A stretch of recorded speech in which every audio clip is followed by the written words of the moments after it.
Béatrice Marie Robillard a été institutrice pendant plus de 20 ans, avant d'exercer de multiples métiers, à la vie scolaire et à la bibliothèque d'un lycée, dans le commerce équitable, mais aussi au sein d'une association qui met en avant les créateurs lyonnais. Toutes ces rencontres lui ont permis d'apprendre et d'enrichir ses expériences. Béatrice a décidé de partager ses nombreuses passions pour l'écriture, la lecture, l'histoire et l'art avec les plus jeunes, à travers des histoires accessibles, riches en vocabulaire et en références. Son parcours de vie est une source d'inspiration inépuisable. Elle a d'ores et déjà auto-édité 3 albums illustrés et multilangues, avec des versions adaptées à celles et ceux qui ont des difficultés à lire. Aujourd'hui, Béatrice nous présente son nouveau roman, Le mystère du château d'Or, paru aux éditions Sèvres en novembre. Alors, nous sommes dans une petite ville, soit de province, soit qui m'a inspirée, c'est de la banlieue parisienne à la base. Et on a 3 amis qui sont des jeunes collégiens. Ils viennent de rentrer pour la première fois au collège et les parents leur ont autorisé à se promener un petit peu dans les rues. Alors, on est plutôt dans les années 80, on verra pourquoi. Et les enfants, donc, se promènent tout seuls.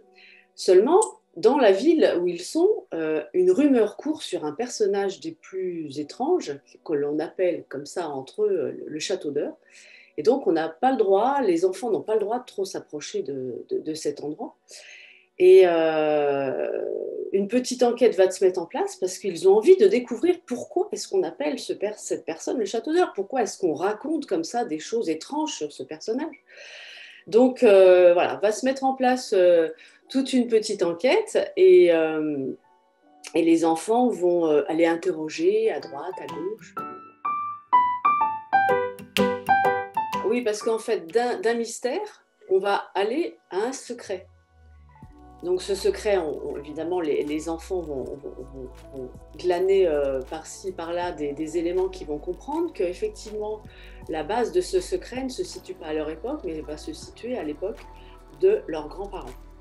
Et sur un fond, effectivement, de Deuxième Guerre mondiale.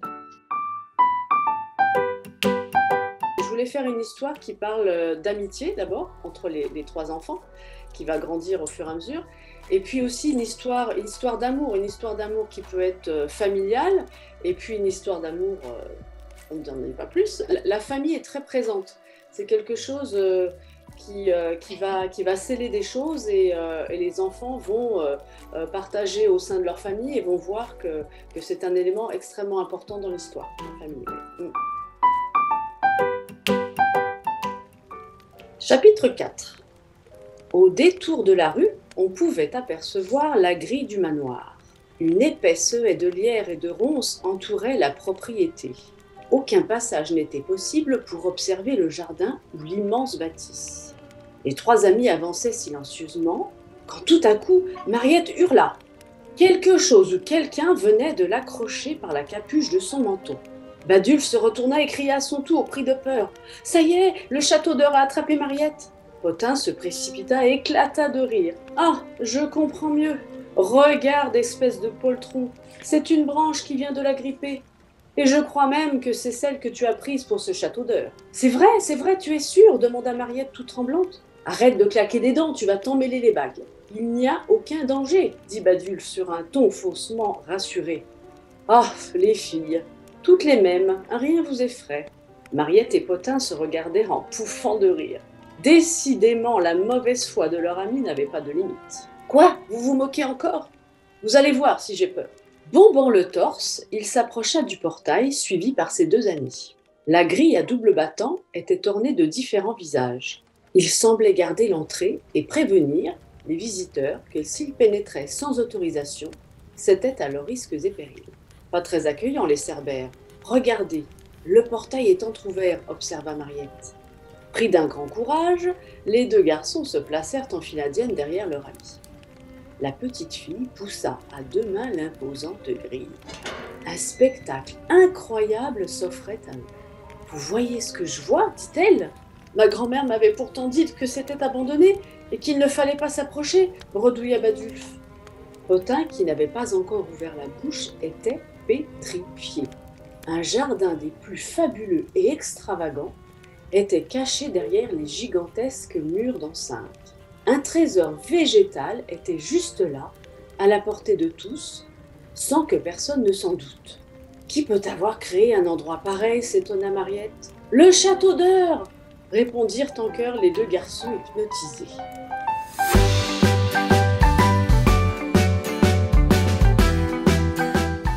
Alors, chère Clara, bonjour chère Clara.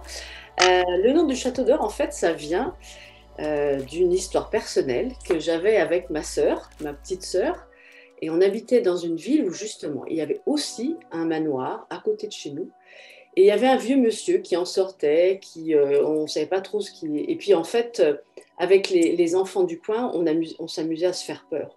Et on l'avait surnommé le château d'Eur, puisqu'il habitait pour nous un château, cette grande propriété.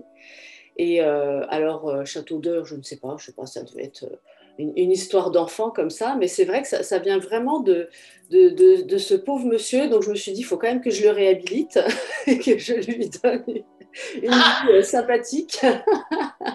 J'avais gardé ça au fond de moi, et c'est vrai qu'on s'amusait, les enfants du quartier, à se faire peur avec ce personnage qui habitait à côté. Non, ça fait pas peur. Alors c'est vrai que moi je suis passionnée de romans policiers, d'espionnage, etc. Alors bon, ça reste pour les enfants, donc ça fait pas peur. Non, au contraire, on a plus, ça va éveiller la curiosité, mais de manière tout à fait sympathique. Hein, on va pas avoir peur. Ah, alors sans dévoiler trop l'intrigue, à mon sens, mais ça, Chloé, elle me dira si elle est d'accord après avec moi. Je pense que c'est Mariette, le personnage le plus courageux. Oui, en fait, ça vient d'un sentiment, parce qu'à la base, c'est une immense tristesse qui a fait qu'elle a menti. C'est aussi qu'à l'époque où elle vit des choses dans son enfance, dans sa jeunesse, on va dire dans sa jeunesse plutôt, elle ne peut pas faire autrement que de mentir. Bon, ça, on l'apprendra, on le comprendra après, mais c'est pas par méchanceté pure qu'elle ment, c'est parce qu'elle se trouve dans une situation où elle ne peut pas faire autrement, et puis oui, cette immense, elle est un peu une sorte de désespoir, voilà. C'est toujours pareil, les relations entre garçons et filles sont toujours un petit peu ambiguës. Parfois, on aime bien celle qui nous attire ou celui qui nous attire. Peut-être qu'on aime bien aller le titiller, faire croire qu'il ne nous plaît pas, mais en fin de compte... Alors, un manoir, on va dire que c'est une immense propriété, une grosse maison bourgeoise, avec un grand jardin, qu'on trouve plutôt... Alors, en France, c'est plutôt en ville. Si on est en Angleterre, on va en trouver aussi à la campagne, des manoirs, mais ça reste plutôt une grosse maison. Alors que le château, dans l'imaginaire collectif, on va plutôt être dans le château médiéval avec un donjon, une tour, des choses comme ça. Mais le château d'Eur, non, lui, il habite quand même dans une grosse propriété, donc un manoir. Alors, policière au sens strict, non, puisqu'il n'y a pas de policier qui enquête, il n'y a pas de meurtre, il n'y a pas de choses comme ça. Par contre, c'est une enquête. Voilà, c'est une enquête faite par les enfants. Donc, ils vont aller chercher des indices, ils vont se renseigner, etc. Donc, c'est en ça qu'on peut appeler ça une enquête, alors, mais pas policière, effectivement. Alors c'est vrai que même à la base, quand je l'ai découvert, ça m'a fait beaucoup rire, c'est vrai.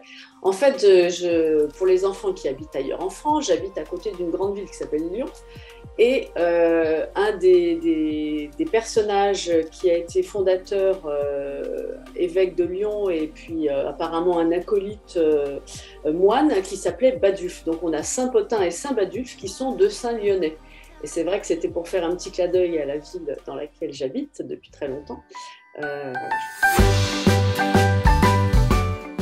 Et bien tout simplement parce qu'au début, les trois petits enquêteurs, nos trois amis, ne savent pas qu'il y a un secret. Donc c'est d'abord un mystère autour de ce personnage. On se demande pourquoi on raconte des choses sur lui, pourquoi il habite tout seul dans cette grande maison. Donc c'est plutôt, on est d'abord dans du mystère.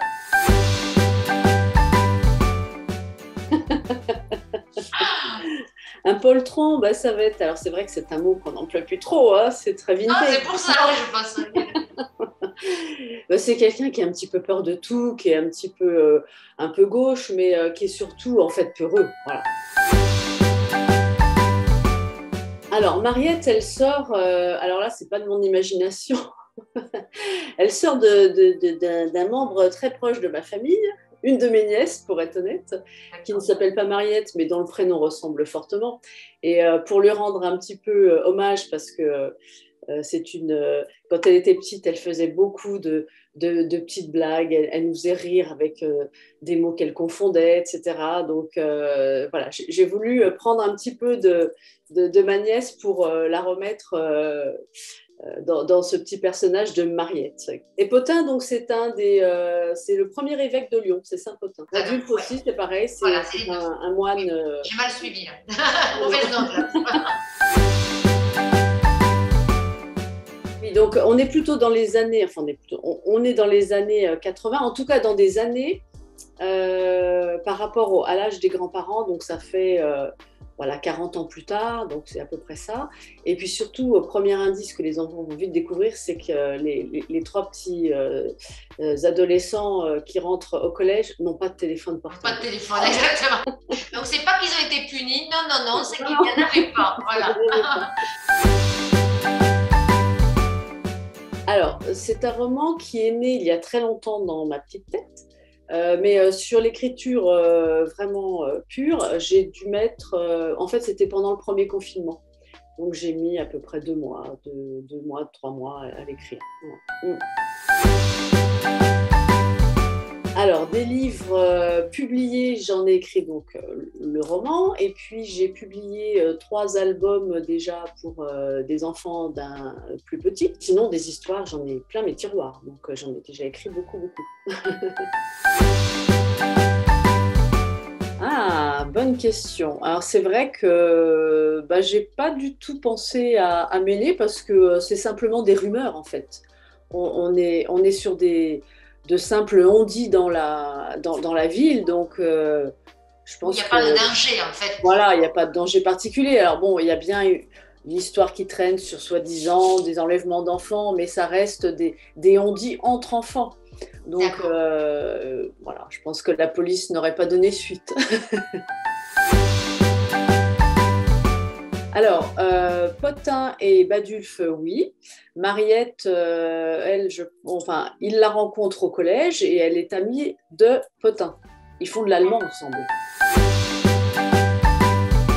Alors oui, on avait la télé, même en couleur. Et c'est vrai que non, on n'avait pas, à cette époque, il n'y avait pas de téléphone portable, mais on avait des téléphones dans la maison. D'ailleurs, papa et maman se plaignaient toujours que le téléphone soit occupé. Non, donc on vivait très bien quand même. Et justement, on avait plus envie d'aller dehors. Et puis je pense qu'il y avait une certaine confiance. Les parents nous faisaient confiance. Et de toute façon, on n'avait pas le choix. Donc...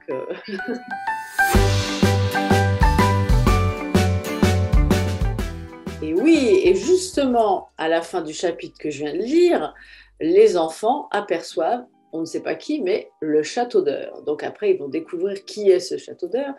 Mais effectivement, il semble bien qu'il y ait tout du moins un jardinier qui s'occupe de cette grande propriété. Voilà.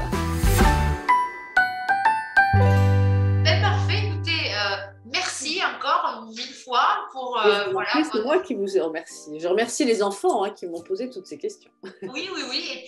Et puis c'est vrai que j'espère que ça donnera envie aux autres de découvrir cette superbe aventure, ce mystère.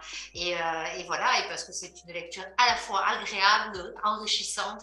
Mais enrichissante, ça fait trop... voilà, passionnante, on va dire, ce qui est le cas. Et puis, est-ce qu'il y a, moi, ce serait une question, est-ce que vous êtes en cours d'écriture en ce moment? Est-ce que vous avez le temps? Est-ce que vous avez une inspiration, quelque chose qui vous ferait envie pour les mois à venir? Oui, alors j'ai toujours le temps pour écrire. Ça. De toute façon, je trouve le temps pour écrire quand une idée me vient. Oui, j'ai plein de choses en tête et puis en ce moment en cours. En ce moment, je travaille sur une histoire qui va mener les enfants d'espace temporel un petit peu à droite à gauche, dans le passé, dans le futur, en Afrique, chez les châteaux forts, enfin voilà, plein d'endroits différents. Donc ça, un peu fantastique finalement, moins réaliste que le château d'Eur. Alors, moins réaliste, mais en même temps la fin trouve que c'est très réaliste en fait. Donc je n'en dis pas plus. Bon. Merci Émilie également. Merci Camille, notre éditrice. Et à très bientôt. Merci à vous. À bientôt. Au revoir.